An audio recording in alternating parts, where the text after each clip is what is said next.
K-pop demon hunters Saja Boy's breakfast meal and Huntrix meal have just dropped at McDonald's. They're calling this a battle for the fans. What do you say to that, Rumi? It's not a battle. So glad the Saja Boys could take breakfast and give our meal the rest of the day. It is an honor to share. No, it's our honor. It is our larger honor. No, really.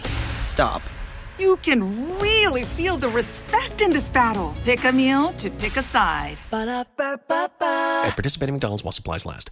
Stitch Fix. Shopping is hard. Let's talk about it. I don't have time to shop, so I buy all my clothes where I buy my seafood. I just want someone to tell me what shirt goes with what pants. I just want jeans that fit. Stitch Fix makes shopping easy. Just show your size, style, and budget, and your stylist sends personalized looks right to your door. No subscription required, plus free shipping and returns. Man, that was easy. I look good. Stitch Fix, online personal styling for everyone. Take your style quiz today at stitchfix.com. All get along for Hanukkah, so drink your Jaeger Bomber and smoke your medical Chronica. If you really wanna have a happy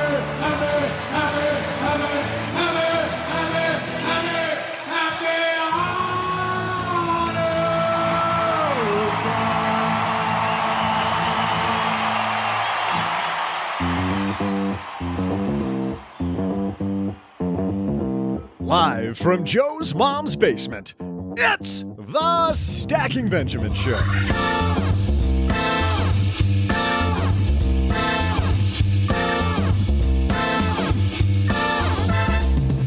I'm Joe's mom's neighbor, Doug, and if you put up your holiday lights yet, for those of you who celebrate, it's National Christmas Lights Day. For those who don't need to be in the spotlight but still want to shine in the workplace, we've got something even better. From the Connected Introvert, we welcome Nick Shelton. I think I might be an introvert, you know? I mean, by the time the cashier told me I needed to stop talking and take my groceries home, I was about ready to anyway. So, anywho, during our headline segment, we're talking about lowering fees on your investments. And later, we'll throw out the Haven Lifeline to a lucky listener. And of course, also share my twinkling trivia. And now, two guys who no one is accused of being introverts. It's Joe and O-G.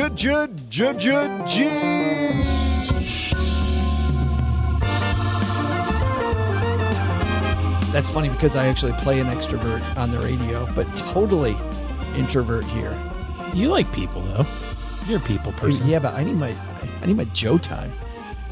Hey, everybody, welcome to podcast time in the basement. I'm Joe Celsi. Is your Joe time the same time as the alone time? Be my alone time with a controller in my hand. Oh, you're talking about Xbox alone time. Oh, okay. Yes, I see. I do. We got back from the holiday, and I totally needed just a little Joe and the Xbox time. It was good. Hey, everybody, welcome to Introverts for the Win podcast. I'm Joe Celsi, Average Joe Money on Twitter. Once again, I had to put on the for the win at the end of that, and I have no idea why. I don't know why either. It has become a thing. That other voice you're hearing is Mr. OG. How are you, man?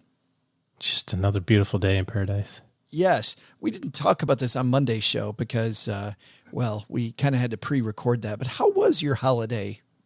Kind of still going on. Mom's still in town. Kids went back to school, finally. It's never ending. The bad news is still have turkey. We're still having turkey leftovers. I like that part. That part could stay around forever. Yeah, I don't know. Like after 5 days of what's for dinner? Probably some turkey in the fridge. Green bean casserole. Hey, have turkey and leftover vegetables. The bad news is now that we're rolling into the holidays, we know what happens next. Now that some companies are having get-togethers again. OG, it's a segment that we have had many years. We skipped last year because who was getting together last year? But you may be getting back together with the boss and with the team, or you might be getting together with people that you really want to impress. How does an introvert survive the holidays? And even if you're an extrovert, how do you make the most of it? Nick Shelton here to help us figure that out today. Company party. Big fan. Yeah. You're of company parties. That is. Oh, no, thank you. So much happier now that we don't have to do that stuff anymore. I remember the old American Express days of doing those. It's like hard pass. But I only remember like one or two of them. Oh, awful. That's because they were so boring. Just boring and just I remember trying to... do you remember the big boss wore like a blue tuxedo? Yes, I do. I do remember that. Luckily, no tuxedos here in the basement. We got Nick Shelton here. We're going to be talking about fees in our headline. But first, well, there's nothing that relieves stress more when you have had a long day, you are completely fried, and you're thinking to yourself, maybe I'll just go out to dinner. But then you think about all those calories, all that money out of your wallet, and then you realize that you can eat healthy because you found Factor. Factor is ready in 2 minutes. Factor shops, preps, cooks, and delivers straight to your door, so you have more time for everything you love this spring, and you don't have to worry about eating healthy and going outside your budget because you've got the food sitting there in the fridge that you had pre-planned. What is Factor? Well, Factor has meals built around your goals, whether that's weight loss, overall nutrition, more protein, or GLP-1 support for strength and workout recovery. Check out Factor's Muscle Pro collection. Every meal is crafted with functional ingredients, lean proteins, colorful veggies, whole foods, and healthy fats. Factor bans 175 plus ingredients. No artificial colors or sweeteners, no high fructose corn syrup, no refined seed oils, just nutrient-dense foods. It's fresh, never frozen, over 100 rotating weekly meals, including globally inspired flavors like Mediterranean and Asian, so there's always something new to look forward to. I use Factor. I think you're going to love it too. Head to factormeals.com/SB50off, stackers, and use code SB50off, and you're going to get 50% off and free daily greens per box with new subscriptions only while supplies last until 9/27/2026. Well, running a small business, as you may know, like I do, it is super fun, but it can also be very tough. And when it's time to get a loan, it can feel impossible to find the lender that you actually trust. Big banks say no. The internet, well, that's full of sketchy offers with sky-high rates and fine print you can barely read. Whether you need help covering payroll, managing cash flow, or investing in growth, you deserve better. And that's why I recommend the small business marketplace Fundera, which is powered by NerdWallet. It's a free, easy-to-use platform. It lets you compare real financing offers from trusted lenders, and it's all in one place. And what I like is that you don't need perfect credit to get started. There's no spam, there's no bait and switch, just personalized options that fit your business needs. Nothing I like better than a place that treats me the way that they would want to be treated. Using Fundera is a super way to quickly compare options and make your best funding move the way any great business owner would. Here's the best part, though. For a limited time, when you visit nerdwallet.com/SB and fill out the no obligation form, you're going to get VIP treatment and talk with a real person who knows all the ins and outs of small business lending. And you can tell them specifically what you're looking for. They can tell you specifically which options you should probably consider most. Don't risk your business on unreliable lenders. Go to nerdwallet.com/SB to learn more and find the funding you deserve. Fundera Inc., NMLS ID number 1240038. All right, big Wednesday show to kick off your December, so let's get this party started. Hello, darlings. And now it's time for your favorite part of the show, our Stacking Benjamin's Headlines. Our headline today comes to us from Investment News. This is written by Emil Halaz. Emil's headline has a lot to do with professional companies doing something that we see all the time in the individual space, OG, and that is trying to control fees. And of course, you and I don't talk about fees a ton because we feel like the brain dead financial media talks about fees nonstop, doesn't talk about behavior enough. But I think in the spirit of the holidays, we should get into this because I think that fees are an easy win for people and companies doing the same thing. Listen to this. CITs continue taking over in 401ks, but the change isn't always easy. Did you know that CITs are on track to surpass mutual funds in target date assets? CITs are going to take over for the mutual fund space. What are CITs? Well, that's a funny thing. I didn't really know what CITs were either. I was sounds like oh, it sounds like something that's made up. This is totally new to me.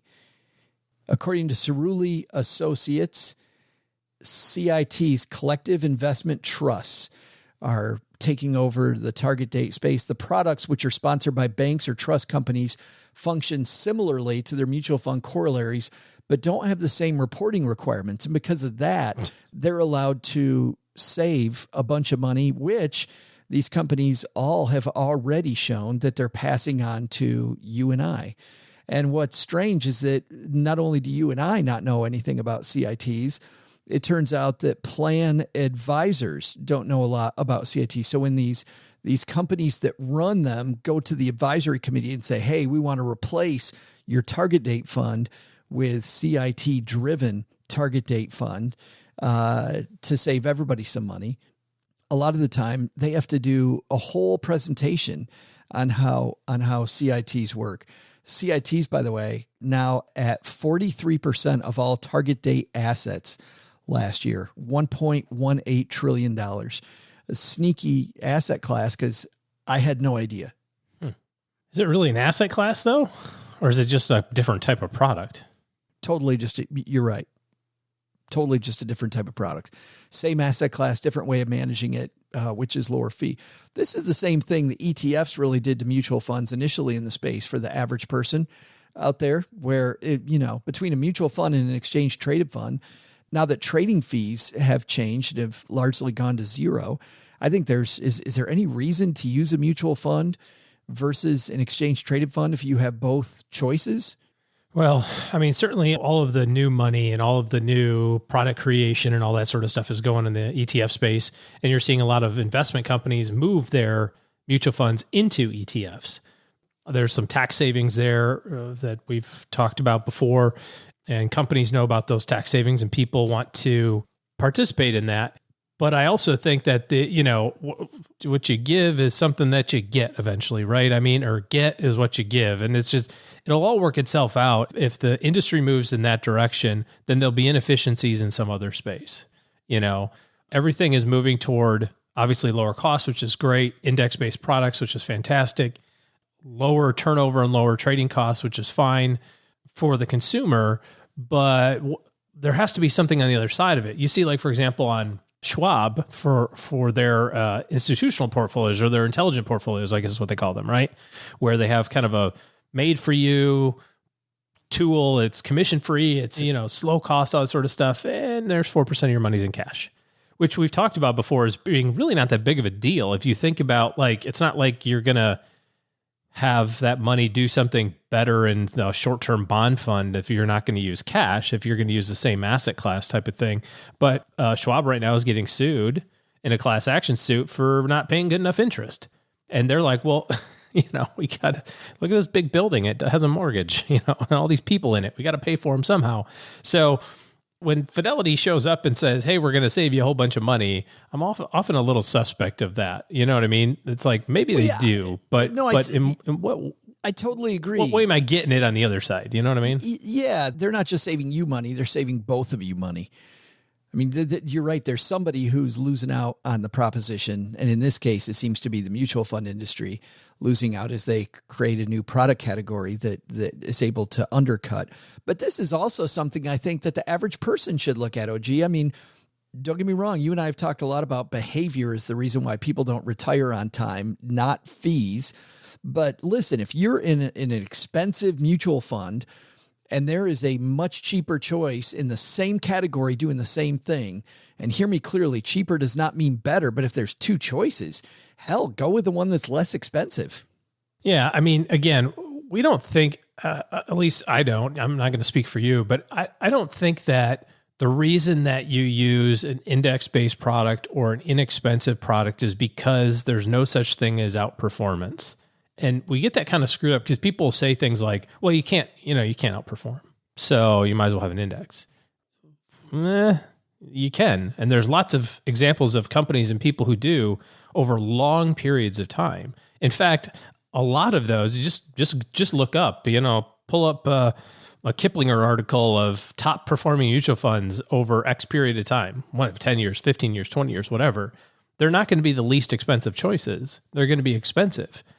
The problem is you have to pick that person in advance and stick with them for 20 years, despite their higher costs. And despite them not having that 20-year track record yet, like Ray Dalio was not Ray Dalio 20 years ago. You had to pick him without much of a track record at that time. I'd pick a different person than he was, but I see what you're saying. Yes. Yeah. The 20-year track record didn't exist 20 years ago for a mutual fund that's 20 years old. I understand what you're saying. And also you have to have stuck with it during long periods of underperformance, which is the same thing as disciplined asset allocation, right? You know, if you believe in that, this is always so funny to me. It's like, well, you believe that you should be diversified. Yes. So why do you have all your money in NASDAQ? Well, I'm diversified. It's like, no, you're not. But why do I want to own small companies? They haven't done anything. That's the point. That's the reason why you want to own them, is because they haven't done anything for a period of time. And so you have to stick with it for forever. You have to invest forever the same way. Then you get the benefits of the diversification, the benefits of the low cost and all that sort of stuff kind of compound after long times. It doesn't happen in 6-month increments. I was looking at a piece on Investopedia recently that was talking about fees. And there's a disturbing trend though, when it comes to fees. And this is an AARP survey that they are referencing. That you participated in. I took. Do you have your 4-year chip already? That's why I 3 years back it down. I got a couple months until I have my 4-year. According to this ARP survey, listen to this: 71% of people didn't even know they had fees in their 401k. OG, they had no idea, and yet, we've had all of this legislation that says it has to be laid out clearly now. And I think it is fairly, when I looked for fees in Cheryl's 401k plan where she works, I was able to see them fairly clearly. But 71% of people have no idea they're paying any fee at all. And I think at the very least, you got to know what you're paying. You got to know how you're being charged. And good luck figuring it out, because 401ks in particular are super easy to hide all of that stuff in there because the company pays for some, you pay for some, the company pays for a lot. It gets hidden in product costs. There's transaction costs that are hidden in there. It's very difficult to put that all together. And the disclosure that exists isn't public. It's something that goes to the manager, your HR department or something like that.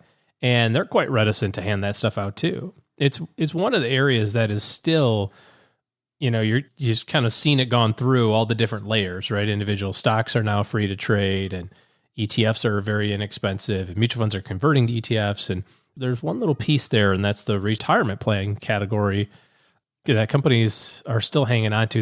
They're trying to make some improvements there, but there's a long ways to go yet. Some fees Investopedia point to are easily avoided. One is to get a little passive in your portfolio. You talked about that. That's not necessarily better. However, it takes you away from this game of having to pick ahead of time who's going to be the winner. So passive is generally cheaper, not necessarily better, but cheaper and consistent with the market. They talk about going with a no load fund is a way to avoid some fees. This is a sticky one for me, because if I'm working with a commission-based advisor, I may be with the wrong advisor, but if this advisor spent a bunch of time helping you do something that you wouldn't have done on your own, right? We bemoan the fact that a load fund, and what I mean by load fund, guys, is that you're paying maybe a 5% fee up front to get into this fund. And that's where the broker takes their part. This is where they get a commission for having you do something. But OG, if they were going to help you do something that you weren't going to do on your own, shouldn't they still get paid? Should they still get paid? Oh, it's the same argument as going to a car dealership and having already picked out your car. It's the same argument as real estate transactions and that sort of thing. I mean, you can never linearly recreate value in a service business. It just doesn't. There is no boxes to check off that say that you could have not done this without help, right? Because you can't prove a negative. It's like when you pay your CPA and they say, hey, it's going to be $500. And you're like, dude, all you did was put stuff in a form. Like, it's just all the data. And he's like, yeah, I know, but you might not have done that right. Well, but I might have. What are you paying for? A little bit of peace of mind, I think, in there. So, well, and this is an opportunity to look at your fees with your advisor and to think about that relationship, because when I hear people fire their advisor, I generally think that that's a good thing. And the reason it's a good thing is because you have decided that you're no longer going to abdicate the throne and the responsibility for being in charge of your money. You're going to take control of being in charge of your money. However, I think that what you need is a relationship much more like, and I'll use an example of General Motors. You know, Mary Barra is the CEO of GM, doesn't stop going to the meetings, doesn't stop understanding how a car works, doesn't just throw it all to a bunch of highly trained engineers who run the different, product categories and departments around her. She still goes to all the stuff. She still understands what she's doing, and she's in control. And now she's surrounded herself with some pretty damn smart people. I think that's a much, much better thing than I'm paying a bunch of fees. I have no idea what the hell I'm doing. I don't know where my plan is headed. That type of relationship doesn't make any sense to me. I don't know that I have much more to add there. Yeah. Bam. How about that? Wow. There's a couple more in here. Beware the little fees. Like if you don't trade for a year, there are some brokers still out there that will charge you an annual fee if you don't at least make one trade, because they're going to make money on the trade. Watch out for those. Bottom line is just don't be part of that 71% that doesn't know what they're paying. Understand what you're paying. And I think you're step one of many steps in taking control of your money. Well, we got Doug coming down the stairs, but before we get to him, I'm super excited about our guest today. Nick Shelton is a guy who is an introvert himself, and after transitioning out of the military is a gentleman who decided, you know what, I got to figure out a way to be an introvert and get ahead. And he helps lots of people who are introverts figure out that you don't got to be that, flashy person at the party to make an impact. There is definitely a way that introverts can do great things. And by the way, even if you're an extrovert, sometimes being the flashy person at the party isn't what an introvert wants to see anyway. So if your boss is an introvert, it might be hard to connect with that person. So understanding, what is that? What's that phrase, OG? Seek first to understand and then be understood. Yes. I think that may apply here. So Nick Shelton coming up here, but Doug taking a break from the setting up the Christmas lights here at the house to maybe have a little trivia. Doug? Hey there, stackers. I'm Joe's mom's neighbor, Doug. It's that time of year where us normal folks put up Christmas lights, except for the hippies, because they've had them up all year long because, it's kitschy. Well, yeah, sure it is. Anyway, let's talk about how many hemp necklaces you got to sell to keep those puppies on. The other day, I'm just sitting here reading the Washington Post, and I find an article that says there are so many lights, NASA can see them from space. All that extra light costs energy, right? As Joe has told me, after countless times I've left the bathroom fan running all night, energy costs money, apparently. In fact, collectively, we spend about $645 million on Christmas lights. Ouch. Here's some trivia. According to Forbes, what one change to your Christmas lights can reduce your electric use by up to 75%. I'll be back with the answer right after I go do some detangling.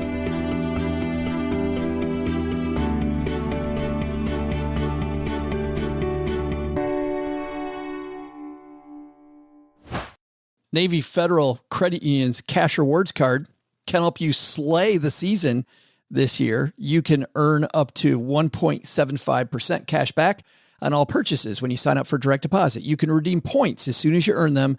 Learn more at NavyFederal.org. That's NavyFederal.org, insured by NCUA.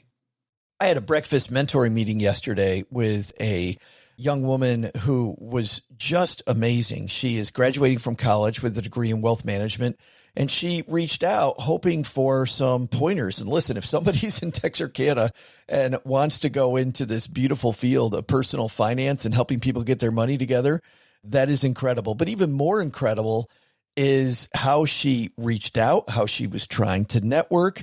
And I was having a discussion that finding the right person and avoiding the wrong person for a role, that's what can make or break an organization. And we just don't see that many qualified people. So how do you find them?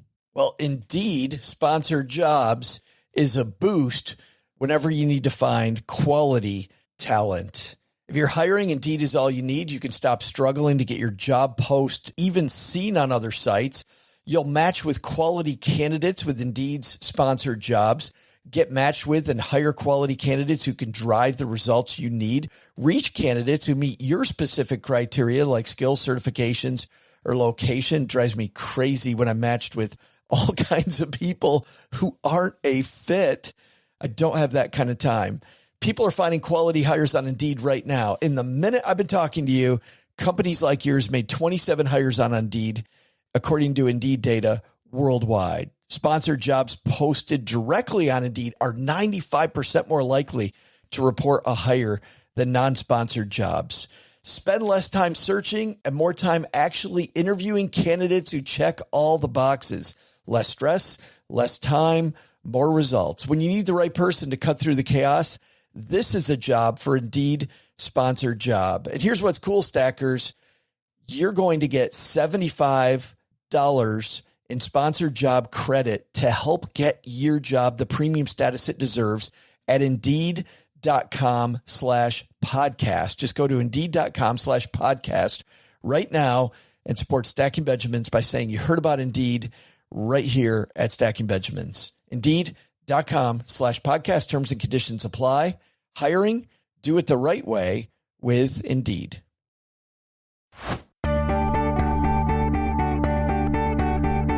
Hey there, Stackers. I'm the best damn Mrs. Claus impersonator in Texarkana, Joe's mom's neighbor, Doug. How about a trivia answer that saves you money, huh? That way, you can hire someone to find that one light that doesn't work and have them fix it. I swear, every year there's that one light, just that one light that you keep twisting it, and you replace it, and then you. Okay, all right. I'll get you your trivia answer. Here we go. What one change to your Christmas lights can help you reduce your electric use by up to 75%? Turns out that, according to Forbes, switching to LED bulbs can alone save you up to 75%. Just think, that would help you afford a little more eggnog, seeing as though the average house with Christmas lights spends $12 on their December power bill. Now, time for me to go plug these bad boys in. See ya! And here he comes, down the stairs to the basement. Have a seat, man. Nick Shelton's here. How are you? I am great. Thank you for having me. It's a lovely basement you have. Well, you don't get to say that often, do you? No, you don't. What a lovely, absolutely non-creepy basement you have, Joe. For an introvert, that might be a little intimidating thing to say. I don't know. I just found out lately, by the way, before I dive into being an introvert, that you also are a veteran. Thank you for your service. Yes, thank you very much for that. Air Force veteran. We have so many veterans in our midst that are stackers, Nick, that transition. Can you talk first? And I just thought just before we went live to ask you about this. A lot of people have difficulty transitioning, going from Air Force or any service out. Did you find that transition time was hard for you? It was very difficult. I know that when I was in, I said, I don't know why people would have any problems, transitioning out. And for me, I was thinking, well, surely not me. I won't have a problem. And yes, it was super difficult because I was used to that structure.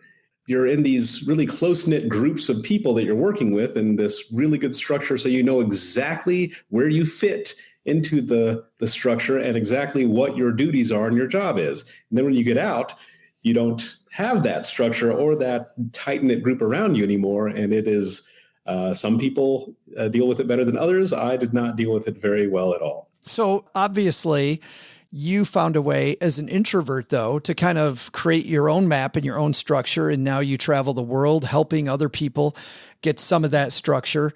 this is a time of year when we need some of that, because as you and I both know, people are starting to visit each other again. We might have a company party this year where last year we probably didn't.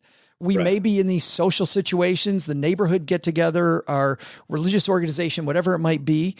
You're an introvert. Tell me how that feels to you to even be in that situation. Well, for me, it seems, it's always this little jittery thing that happens, but I always tell people you just have to show up.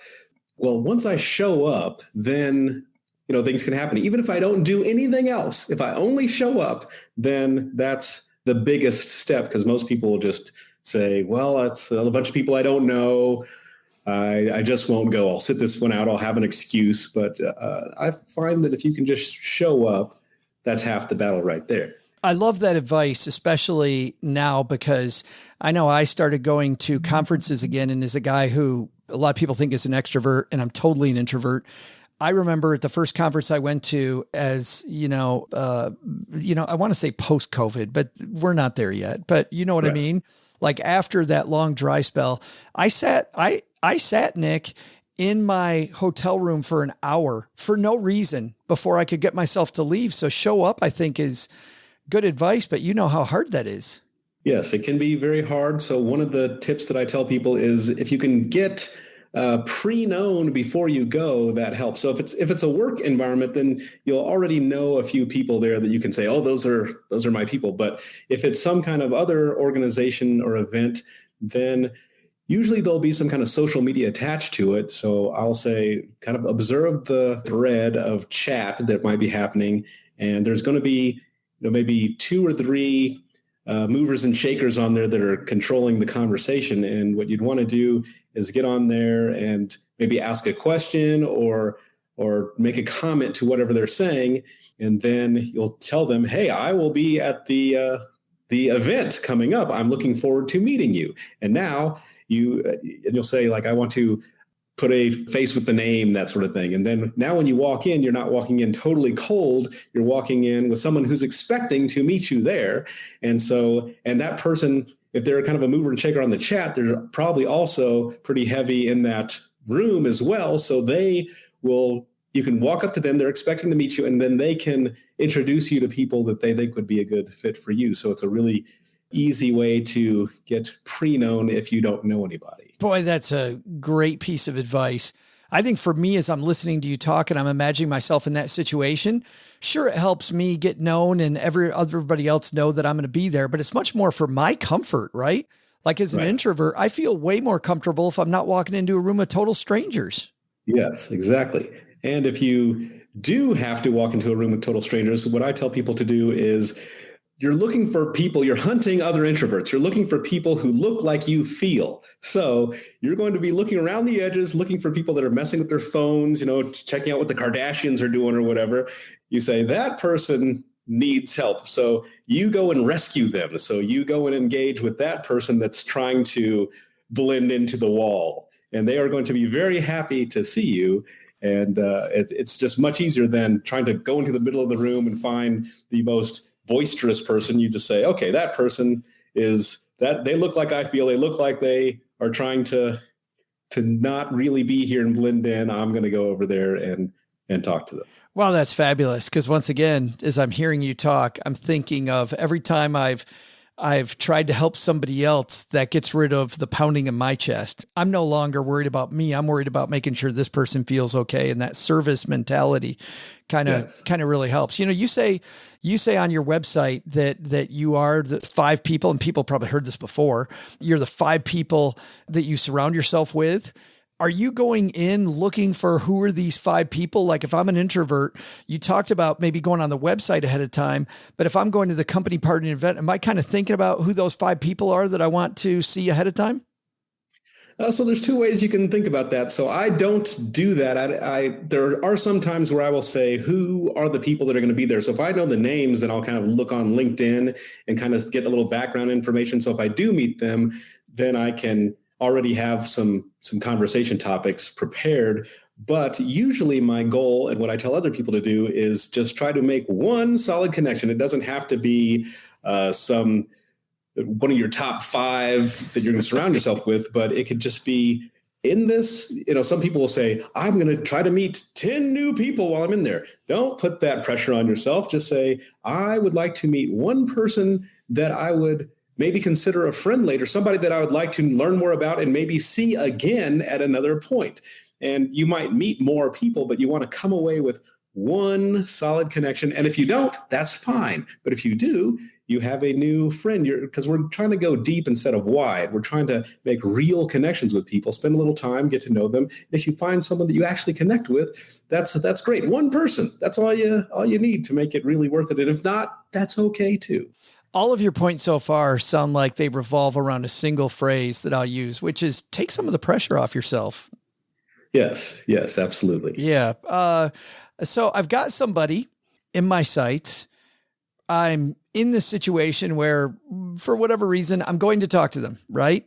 Yes. I walk up. There's inevitably, as you know, Nick, maybe the possibility of, and as an introvert, I think about this probably in my head more than I should, but there may be some awkwardness. What types of things can I do to try to get rid of that initial awkwardness in that initial meeting of somebody? Are there phrases that work well? Or are there ways to think about this that work well to make it less awkward if it is a cold meeting? Well, I would say, remember that it's not about you, it's about them. So you don't think about yourself and how you are coming across, think about helping that other person. But also you might be thinking, what am I going to say? Yes. And I like to do, instead of memorizing some phrases that you're going to forget when you get in there, I try to do observational conversations. So I might comment on the temperature, something that somebody's wearing. Hey, nice eyeglass frames. Hey, something about the food. Oh, wow, they have the giant pretzels with the cheese. Last year we had a cheese incident. I didn't think they're going to trust us again this year. Or like, have you been to the men's room yet? They have art. There's actual art in the bathrooms here. This is a fancy place. We should stick our pinkies out when we're sipping our tea or whatever. There's all kinds of, you just look around the room and make a comment about something that's going on in the room or something that person is wearing or doing. So that way you don't have to memorize anything. It's just observational. And does that then lead to, hi, I'm Nick, you are? Yes, you could say, I haven't met you yet. My name is Nick and you are, and then that'll kick it off. But usually I'll say something about, as soon as I go in, usually I go to the food, go straight to the food. And then that gives you something to do with your hands, because now you're holding food and drink or a pen and your food. So, and then you can comment about the food while you're at the food, or if you walk away from the food, you can walk up to someone and say, have you tried these cookies? These are, I'm working on my dad bod. And so I got extra cookies here. Right. We call it a protective coating for my rock hard abs, protective coating.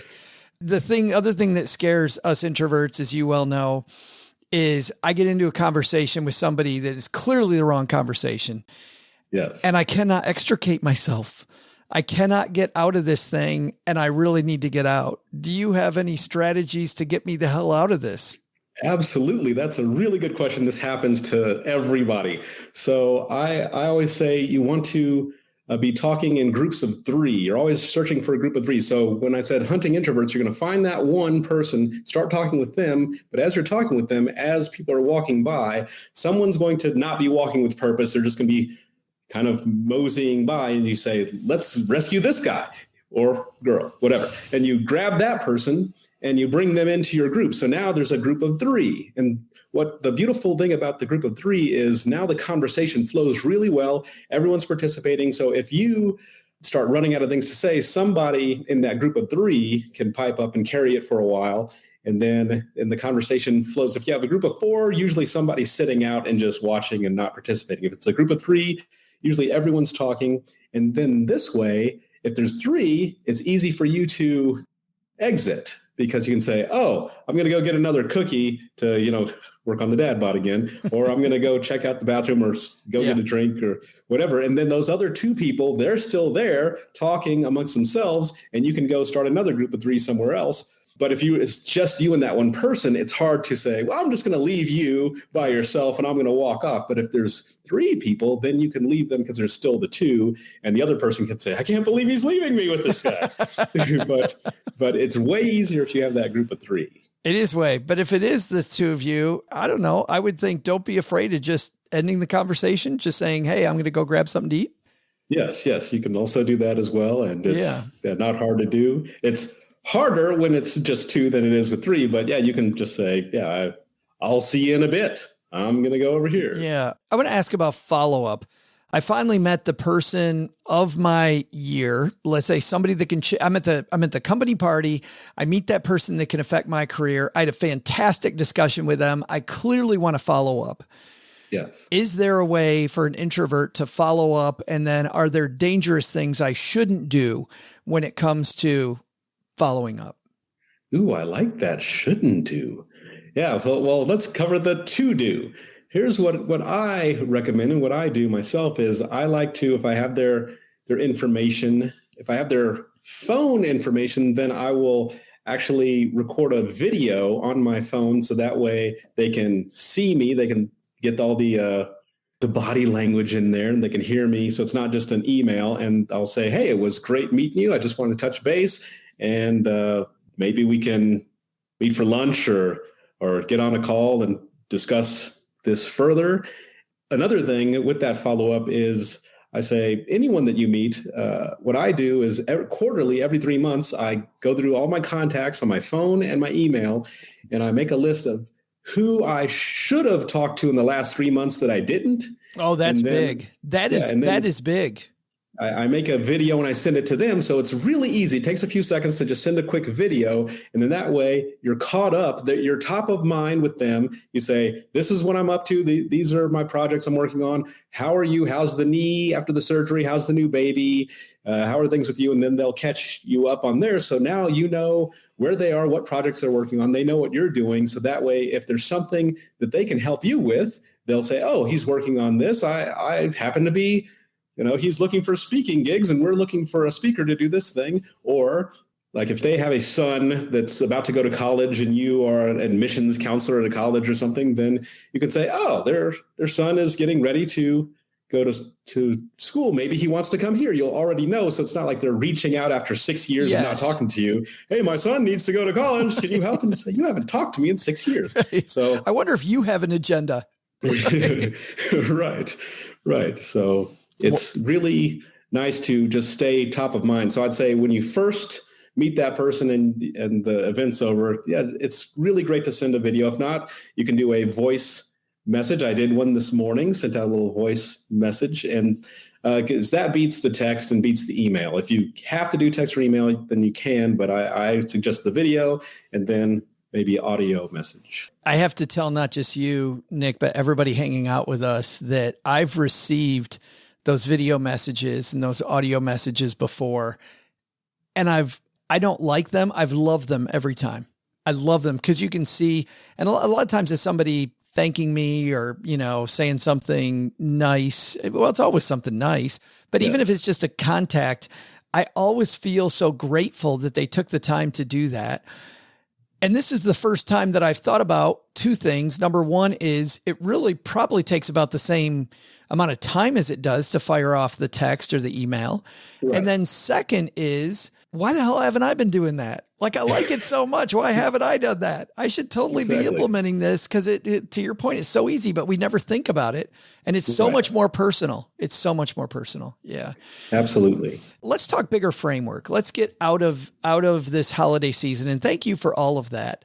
But when introverts really think about their communication and the effectiveness of their communication, I know that's what you really focus with people on. Are there a few key points you can give us for our introverts in the audience that are really going to help them dominate? Yeah. So a couple of things that I really like. Well, body language. So body language is huge. We hear about it all the time, and it makes a big difference in how you are perceived and how you feel as well. And so I always thought, well, what's a simple simple body language thing that you can do. So there's by the way, not to cut you off, Nick, but I saw a number that I think that 92% of all communications, like nonverbal cues. So body language will be a huge part of that. Like we worry about what we say, but we don't realize about how we come across. Right. And so it's a massive thing. And it's, once again, how people are looking at you and then how you feel, because when you change your body language, it also changes how you feel as well and how you conduct yourself. And so 2 easy things that people can do is when you walk into an event, or if you're just walking down the hall in your apartment building or something, I say, do the cape walk. You walk like you're wearing a cape, and that you want that cape to drape properly and have a good flow. And that way, your shoulders are going to be back. You're going to have a nice stride. You can't walk all weird and crazy with a cape. You walk really nicely, men and women. If you just imagine, and I just say to myself, cape walk, and so it's because a lot of times if I'm walking down a hallway, let's say there's one other person walking down the hallway toward me, I always get clumsy all of a sudden. So I have to say cape walk and then do my cape walk. And also when you walk into a place, I've seen other people do it too. And you say, who's that? Because it makes a huge difference when you see someone walk in like that versus just kind of slink in the place. Yeah, confidence. Boy, and it's funny, people not watching us on YouTube. If you're not watching it on YouTube, I got to tell you this. Nick did it, but even as he's explaining it, I started doing it. Like I totally started thinking about the fact that I'm slumping. Yes. And that makes a huge difference in how, people perceive you when you walk in anywhere, or if you're walking down the hall or walking down the street. The other thing is if you're sitting down somewhere, I call it Duke cookie face. This is my move. And this is how it came about. I was at a function one time and I didn't know anyone there.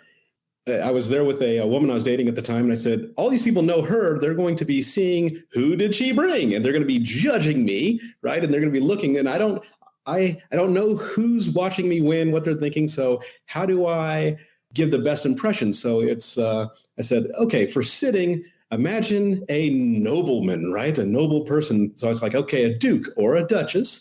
And I said, how would a duke sit? And then so it's not stiff, but it's, it's good posture, but it's relaxed because you don't have the responsibilities of a king, but you're a noble. So you're just kind of sitting there, good posture, relaxed. And then for the facial thing, I said, okay, if I was walking into my best friend's house and I open the door and I'm hit with the aroma of fresh baked cookies, and I love cookies, I know I'm going to be offered cookies soon. And so I'm not going to be grinning like a crazy person, but I will have a nice smile like cookies are coming. Cookies are imminent.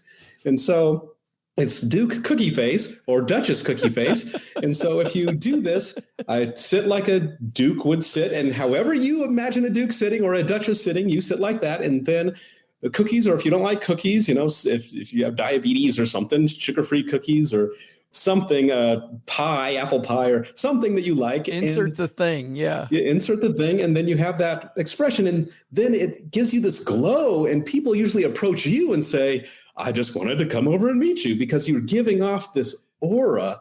And you feel really cool too when you're sitting like that, looking around. And you're much more approachable. You feel great. People perceive you as really cool. And I remember after that event, the woman I was dating's coworkers, she said, they all loved you. And I only met maybe 3 people, but everyone was kind of watching and observing me. And she said, yeah, everyone thought that you were great. I don't know what you were doing. And I said, cookies are coming. And she had no idea what I was talking about. But it works. She's like, what the hell? So I just think that cookies are coming. And if you sit like that, it changes the way you feel. It's immediate. I've used this a lot. It's my number one tip. If your listeners use it, they will see results the same day they use it. I promise. I got my Duke or Duchy cookie face on. I'm wearing the cape. I'm a badass, Nick. Exactly. Total badass. Luckily for all of us, you've also written a book on this topic. It's the Introverts Guide to World Domination, available, I think, on Amazon, or can we get it also through your website? Yes, you can get on my website. You can get it on Amazon and Barnes & Noble. That's awesome. And we're going to link, by the way, to all of those on our website. And of course, at stackingbenjamins.com in the show notes and in our guide, the 201. If you want to sign up for that, it's stackingbenjamins.com/201 to get that as well. And the website is connectedintrovert.com, correct? Yes, Yes. that's correct. Awesome. Great. Want to make sure I nail that. Well, Nick, thank you so much from not just from me, but from so many of us that are introverts out there. You just help us survive the holiday season, my friend. I really appreciate you and your time. Yes, anytime. Thanks for having me in the basement. I'm Andy Dwyer, and when I'm not pulling suckers off my tomato plants in my garden, I'm stacking Benjamins. Big thanks to Nick for hanging out with us today. I love this idea about treating the company party as if it's another meeting, about going in prepared, OG, about actually doing some preparation on this thing. And maybe then you won't do what have we all seen at company? At least I have. I have seen some people who are doing very well in their career mess it all up by becoming sloppy drunk and being really stupid. Hold on a second. Become sloppy drunk. Oh, not become. Sorry. Backspace. Not become. Yeah. Oops. Yeah. But we've seen people mess things up. Go in with a plan. Yeah. Well, and especially if you have one or two connections that you're trying to create.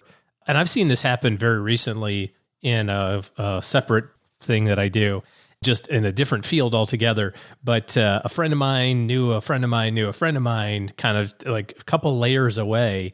And then this unrelated party that I met through a different thing altogether was somehow connected to all of these people, but didn't know it. And I was like, oh, well, you must know Bill and Susan. And it's like, no, I don't know that. Well, you need to know Bill and Susan. And now I'm starting to think about, like, how do I get these people connected? Because this guy's got a need that I know how to fill with this group over here. And I just have to make sure they connect. And then that'll be, boom, problem solved. Like thinking of it like a problem solver, or who can you connect to? I like the idea of having your kind of list of questions ahead of time, not formulaic, like, and tell me again where you were born, not like that, right, but just, right. I love this idea too of being a connector. And I was having a discussion recently with somebody about a brand that is kind of going off the rails that she and I know. And, they think constantly and consistently about return on investment of every decision that they make. And she and I were talking about the power of being a connector, where there is no conceivable quick ROI for you, OG, but the power of being that connector means people always come back to you. Right. And it can be a huge monster ROI. And this brand is actually making some, they say there's short-term and obvious and long-term not so obvious. They're making these short-term obvious decisions that are going to be horrible in the long term, because really making people frustrated with them because, hey, there's nothing in it for me, so I'm not going to do it. And man, does that get ugly in a hurry. Be the person that everybody needs to know. Yeah, absolutely. Hey, let's throw out the Haven Lifeline and tackle some of life's most important questions. Our friends at Haven Life Insurance Agency, they put what you value first.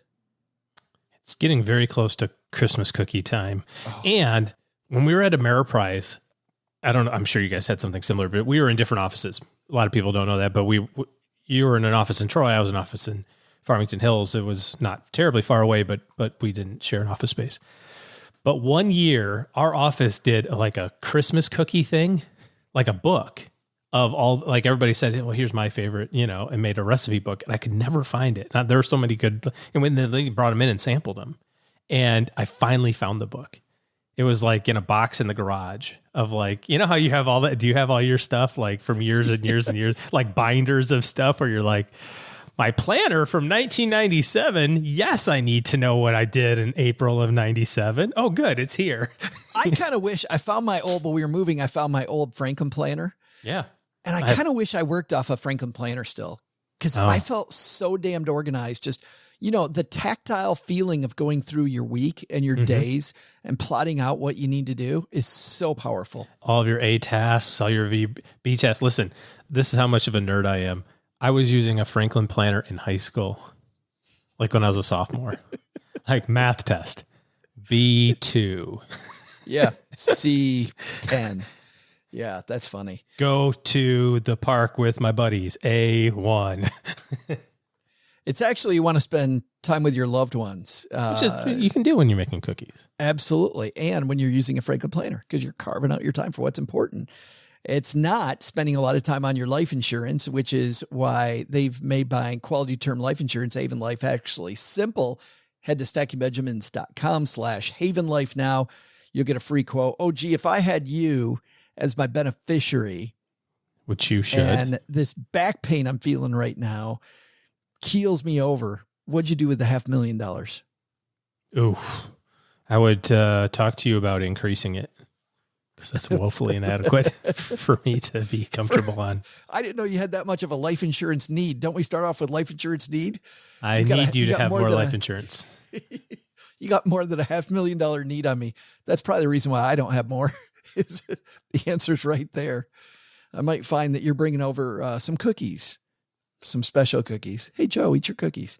Today, we're going to throw out the lifeline to somebody calling themselves Steak Brother. Oh, boy. Say hi, Steak Brother. Hey, Joe and OG. This is Steak Brother. First-time listener, long-time caller. I've got a question for you about HSAs. My spouse and I have been contributing to our HSAs for a few years now, but have been paying all our medical expenses out of pocket with non-HSA dollars, with the idea that we could use the tax advantages of the HSA as sort of an additional retirement account. We've been saving medical bills and receipts so we can let the HSA money grow and reimburse ourselves in the future. My question is, what record keeping is required for when we reimburse ourselves? Do we just need a receipt from a medical care provider? Do we need the associated bill as well? Do we need anything else? I recently reimbursed myself for a small medical bill just to see what the process was like, and noticed my HSA provider didn't require any documentation from me. Seems weird. Does that mean the only requirement is to just keep accurate records in case we're audited in the future? It seems like something's missing. Thanks for your thoughts. By the way, my t-shirt size is a XXL. I know you don't need to know that. I just wanted the other listener to know. Well, I'm off to get me some day-old coleslaw. See ya! Oh, man. I can 100% verify that is not Steak Brother. His question is 100% too intelligent. Like way too intelligent. What's going on here, OG? For my brother? Is that what you're saying? Well, based on the Steak Brother story, absolutely. I don't think this guy would do that particular. Definitely not thing. Steak Brother. What's going on here? Let's talk HSAs. It's just like 529s. You know, the company who's managing the money, HSA provider or a 529 custodian, they don't care about the reimbursement rules. You call them up and say, hey, send me a check for $8,000. They go, okay, here you go. The only person that cares is the IRS. So yes, you are required to keep a receipt. And in case you get audited, the only person that would audit you would be the IRS. If you don't, you pay penalty. So it's pretty straightforward. And that's kind of the point. You know, we had that, who did we have on a couple of, it was like 6-8 months ago. We were talking about this, about how are you going to pull up a receipt from 2021 for a doctor's visit for $40 in 2065? And the person, I can't remember who this was now, but somebody will find it. But their point was, just use the money as you need it. Like, don't worry about trying to like make your life complicated by hanging on to medical bills for 52 years, trying to optimize every little teeny tiny dollar. But this is one of the downsides of it. If you want to use, that and the fact that they could change the rules sometime over the next half century. But presently, HSAs are tax-free. And once you get to 65, you can use it for anything. So, that's even better. But keep the receipts, man. And when you keep those receipts, man, just the power of that compounding that he talks about, OG, can be absolutely huge. Yeah. Yeah. Well, that's the thing. That's the trade-off. The trade-off is you've got to hang on to this for, if you're 25, you can put in $3,500 almost if you're an individual, or $7,200 if you're a family. That's it's like another whole IRA contribution. If you do that for 30 years or 40 years, you're going to have tons of money in this account, but you might not need it all for medical expenses. I'm kind of torn on the use it or not conversation. I get the math and I understand the benefits of compounding money tax-free, but I think there's a lot of moving parts that have to go right over the next, for me, 30 some odd years 20 some odd years for it to, for it to pay off magically, as opposed to using the benefit now. I was in the hospital with a reaction from COVID, and it was $13,000. I'm going to put my $7,200, whatever it is, in my HSA, count it as a distribution, and call it a day. You know what I mean? Like, I don't know. I want my life to be easy. I don't need to be ultra complex. I got a Roth IRA. That's tax-free. I got a Roth 401k. That's tax-free. So, hit the easy button. Yeah. Well, which goes back to what we were talking about earlier, right? It's about behavior. Mm-hmm. If you can make it more complex and you can keep track of all that, then fantastic. Mm-hmm. But the problem comes when you fail to do things, not when you fail to find the one little loophole. I'd say use the money now, frankly, but that's my 2 cents on the matter. That and $4.50 gets you a peppermint mocha latte. So you can watch that sugar level spike, which is also totally worth it. The last time I had one of those, my stomach hurt so bad afterward. I don't drink a lot of milk anymore, just not in my regular diet. And I was like, oh, this thing's made with all milk and it's hot. It's hot milk. It's supposed to make your stomach feel nice and warm and squishy. And there's like sloshes around. It's like, because I didn't get the small one, of course. I got the double extra venti, of course, 72 ounce. The gallon jug that you have to throw in the back of the truck. You run a straw through the window of your F-150 in the back. Thanks for the question, Steak Brother. And you know what? We're going to send you a code so you can get any size t-shirt you want. Congrats on the triple XL. What if he was triple small? Hard to work on both of those. Yeah, I don't know what to say about that one. Lots of work either way. Get in the gym both ways. Head to stackingbenjamins.com/voicemail, and you too can chat HSAs with us. Hey, that's going to do it for today. We got a big show on Friday. Our old partner at Money with Friends, Bobby Rebell, joins us for what always is an interesting discussion. So she will be with us. Big thanks to everybody who wrote me about our special episode last Friday, the board game episode. Always fun to talk board games once a year on the show. So that was a good time. Of course, we talk board games, maybe a little more than that, but yeah, just a good to have a full episode on that. All right, that's going to do it for today. Last but not least, if you're somebody looking to make better financial decisions next year, head to stackingbenjamins.com/OG, because OG and his team are taking clients. That is the link to their schedule, and that's how you'll interface with them to find out how you can do better with your money next year than you maybe did this year. All right, that's going to do it. Doug, you got it from here, man. What should we have learned today? So what should we have learned today? First, take some advice from Nick Shelton. You don't have to be loud and obnoxious to grow your network and improve your impact in your field. Thank goodness I don't have to worry about that.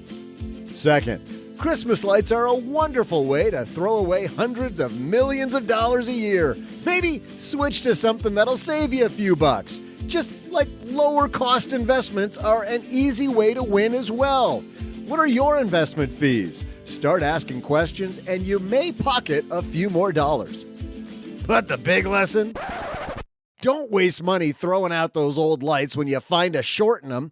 They attach a little extra light so you can fix it yourself. In fact, I've been sitting here since last Christmas trying to fix this one little short, and any minute now I'm going to have it. I'm going to get it. I'm not wasting money here in this basement. Hey, could someone run out to Starbucks and grab me a peppermint latte while I work on this stupid freaking bulb?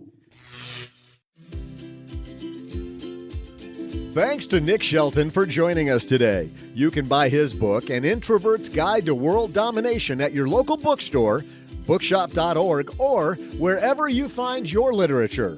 We'll have links in our show notes at stackingbenjamins.com. This show is the property of SB Podcasts, LLC. Copyright 2021 and is created by Joe Salcihat. Our producer is Karen Rapine. The show is written by the brilliant Paulette Perhatch with help from Joe and Doc G from the Earn and Invest podcast. Know how I know how brilliant Paulette is? She wrote the words I'm reading right now. While she's not putting awesome words in my mouth, She helps writers power their work and businesses power their words. See how she can help you at thatwriterpaulette.com. After you listen to our show, check out our show notes page and the 201 Deep Dives written by our website manager and blog editor, Brooke Miller. You'll find the 401 about all things money at the 201, our newsletter at stackingbenjamins.com/201. Once we get all of this goodness bottled up, it goes over to our engineer, the amazing Steve Stewart, who helps the rest of our team sound nearly as good as I do right now. Want to talk about the show later? Mom's friend Gertrude is our social media coordinator and room mother in our Facebook group, The Basement. So say hello when you see us posting online. Here's a weird fact. She and Tina Eichenberg are never in the same room at the same time. To join all the basement fun with other stackers, type stackingbenjamins.com/basement. I'm Joe's mom's neighbor, Doug, and until next time, remember, kids, it's not nearly as fun doing this naked as you might think.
It is rare that OG and I both see a movie, and I can't believe we didn't talk about this when I saw it, which was the week it came out. OG just also saw it. This is the latest James Bond movie, No Time to Die. We used to be able to get into a room with the enemy. Now they're just floating in the ether. When her secret finds its way out, it'll be the death of you. Oh my God. Target enough people. Remember, people become the weapon.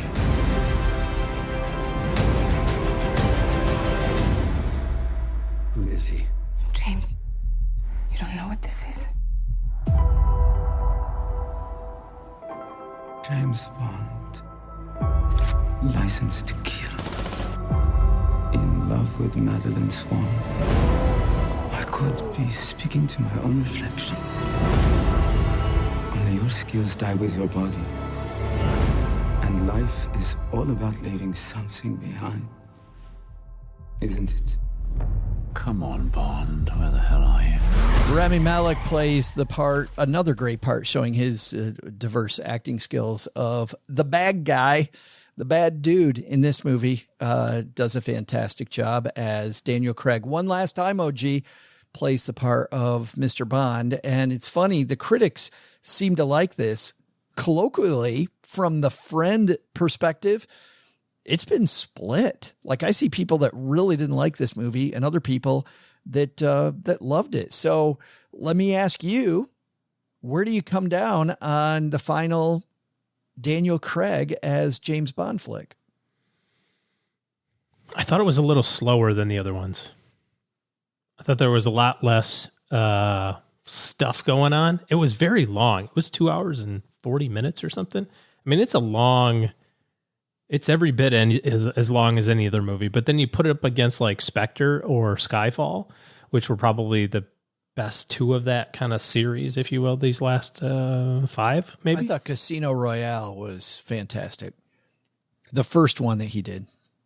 Yeah, Casino Royale was good. The one in Bolivia was terrible. Skyfall was awesome, and Spectre was probably as good as Skyfall. So I think Skyfall is probably the best one. I'll go with Skyfall and Casino Royale myself. But anyway, yeah. So it felt there were periods, it's like a lot of dialogue. it took a little bit to kind of figure out what was going on. I mean, you got a sense of what was happening, what the bad guy was into, and but why it happened the way it did took a bit to unpack. And I thought the ending was good. It was kind of an appropriate ending, I thought. I saw people that didn't like the ending, and I thought, how do you not like that ending? Like, I thought I'm with you. I thought that was the way it needed to end. Yeah. Yeah, I thought so too. So yeah, no, definitely. I mean, it's a James Bond movie with Daniel Craig. It's awesome. It's a great flick. It will not go down as one of the best Bond movies of all time, I think. But a good fitting end, a little fun story about, disease that everybody's getting and stuff. It's like, I figured it out. They made a movie about COVID. No, right. A little predetermined COVID in this case. Yeah. But good enough by me. I'll take it. I liked it. I found myself with it the whole time. There were very few times when I was out of the movie. In fact, I didn't even think of it as long until we were leaving the theater, and I went, holy crap, I was in there forever. Yeah. But I didn't feel like I was in there forever. I was consistently in the movie. I really enjoyed it. I actually enjoyed the fact that it was a little slower and that there was a little more going on. It felt a little heavier, of course, based on the way that this took turns and the fact that it was going to be Daniel Craig's last one. And you get the feeling that they're trying to reboot Bond, right? That they're going to try to make some changes. Well, you also read that in the press that they're going to make some, with Daniel Craig going away, it's an opportunity for them to maybe go younger again. So with all of that stuff, I thought it was super good. I especially enjoyed the scene where they went to Cuba. Yeah. I thought the Cuba sequence was really good. Mm-hmm. I was right in the middle of that from the beginning to the end. Yeah. Solid 8.5. I'm with you. I'm not with you on Spectre. I thought the Spectre was good, but not great. I really, it seems like I like Casino Royale way more than you did. It just sounds like. Yeah. I mean, Casino Royale's fine. That was the first one, right? His first one. That was his first one that really, I think, took the world by storm about how different he was going to be than the last few Bonds. That he was going to make his own mark. So good stuff. Also, the role Ralph Fiennes plays in these, it never ceases to amaze me. As great an actor as I think Ralph Fiennes is, how every time you see him, he's a different dude. I mean, don't get me wrong, he's always Ralph Fiennes, but that guy can play anything, as can, once again, Rami Malek, again, is the bad guy here, can play anything. These people as actors are fantastic. What did you think about, at one point, by the way, and this is a little bit of a spoiler, but not much, they reassigned the role of 007 at one point. What did you think about that whole back and forth? It didn't bother me, There's some people who will bother, I suspect.